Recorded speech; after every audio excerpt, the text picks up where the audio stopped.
ये घटना है और सच्ची घटना है। हमारे पूर्वाचार्य सोनामधन निरंजन देव जी महाराज बताते थे, एक व्यक्ति अपनी रिश्तेदारी में जा रहे थे, पड़ोसी को पता चला, पड़ोसी वैसे था जो जा रहे थे, पंडित ब्राह्मण थे।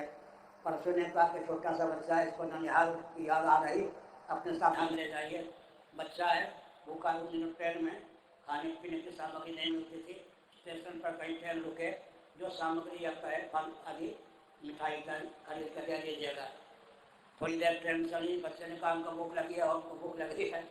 उन्हें प्रेम से उसके छाती को तकतकाया, सर पर हाथ रखा। थोड़ी देर बाद स्टेशन पर ट्रेन रुकेगी, जो कहोगे खरीद कर दे दूँगा। बच्चा सो गया।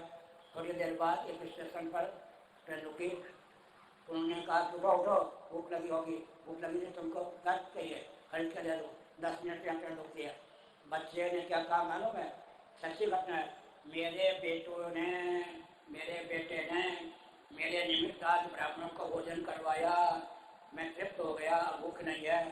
छोटा सा बच्चा, उसने कहा मेरे बेटे ने। ब्राह्मण को बड़ा आश्चर्य हुआ, तुम्हारे बेटे? हाँ, यही तो हमारा गाँव था।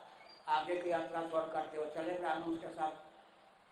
घर के पास गए तो कुल्लर पत्ते इत्यादि देख करके कहा, देखिए मेरे बेटों ने मेरे निमित्त आज ब्राह्मणों को भोजन कराया। उसी का ये प्रभाव है कि यहाँ कुल्लर हैं, सकोरे हैं, कुत्ते हैं, दोना है, पत्थर है। और आश्चर्य हुआ।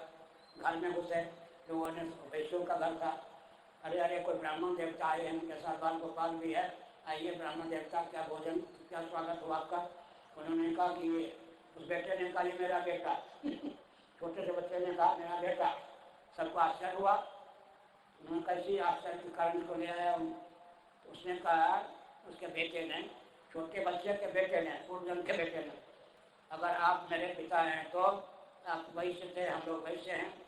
रजिस्टर में जो वस्तु आपने जहाँ लिखी वही मिल गई, लेकिन एक रत्न आपने लिखा कि अब अलमारी में, उस अलमारी में तो रत्न नहीं मिला। अगर आप बता दें कि रत्न कहाँ है तो मान लेंगे कि आप मेरे पिता हैं। उन्होंने कहा अलमारी के पास ले चलो। अलमारी के पीछे तखे पे और हाथ देकर रत्न निकाल के दे दिए। ये भूल क्यों हुई? अलमारी में आपने बताया, अलमारी में मैं रत्न रखने जा रहा था, अजनबी व्यक्ति बाहर से आता हुआ दिखाई पड़ा, कोई तस्कर ना हो, चोर ना हो, घर को लुटवाना है, चुपके से हमने अलमारी के पीछे तख्ते पर रख दिया, बीमार पड़ा, मर गए। इसका अर्थ क्या होता है सज्जनों? इसका अर्थ ये होता है हम लोग पूर्व जन्म भी मानते हैं, पुनर्जन्म भी मानते हैं, और देव पितरों के निमित्त जो श्राद्ध तर्पण इत्यादि होता है, वो सामग्री उनका आहार बन के पहुँच जाती है।